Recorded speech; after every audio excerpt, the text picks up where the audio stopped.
In this video, we're going to discuss a few benefits of using generators. And the first thing I want to do is cast your mind back to when we created that times 10 class, which essentially allowed us to build out an iterator by including the iter method and the next method accordingly.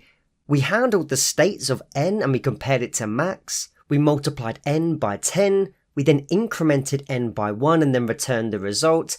And we raised the stop iteration when there were no further elements to be iterated over.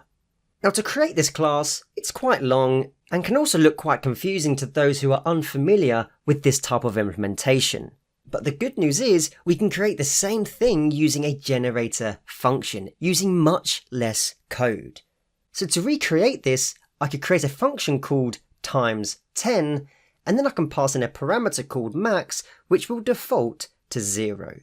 We can then create a variable called n, which will set to 1, and then we can simply put while n is less than or equal to max, then yield n times 10.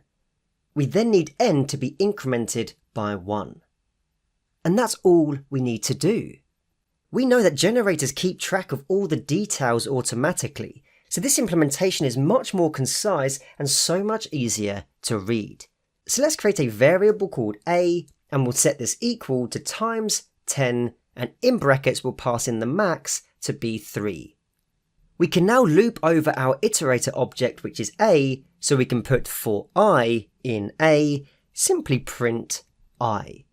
When I do this, we print 10, 20, 30 to the screen, and we've been able to produce the same iterable using generator functions, which I'm sure you'll agree is much easier to read.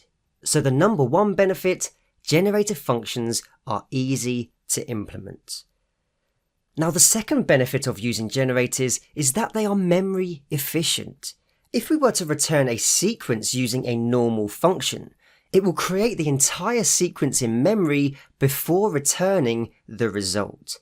Now if the number of items in this sequence is very large, it could cause issues if your computer doesn't have enough memory to store this information. But implementing the same thing using a generator function will enable you to create the same sequence in a much more memory-friendly way. And this is because it only produces one item at a time and doesn't need to create the entire sequence in memory before returning the result. So the second benefit of using generators is that they are memory efficient. And the third benefit I want to share is the fact that they can actually represent an infinite stream in a finite amount of memory. So what do I mean by this? Well, infinite streams can't be stored in memory, unless you have an infinite amount of memory on machine, which we know is not possible. And since generators produce only one item at a time, they can actually be used to represent an infinite stream of data theoretically. So if I wanted to create a generator function that generates every single even number, I could create a function called even_numbers with parentheses and a colon. We'll first of all set n to equal 0, and then we can put while true, colon, yield n, then increment n by 2.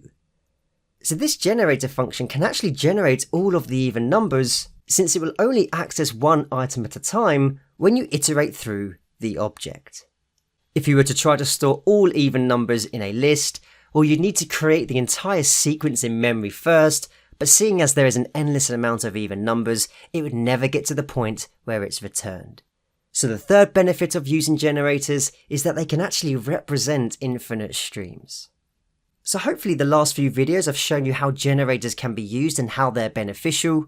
They are certainly a very powerful feature in Python and will help you tackle your iteration problems that you may face in your coding journey. Before moving on to the next section, let's check your understanding of generators with a quick quiz.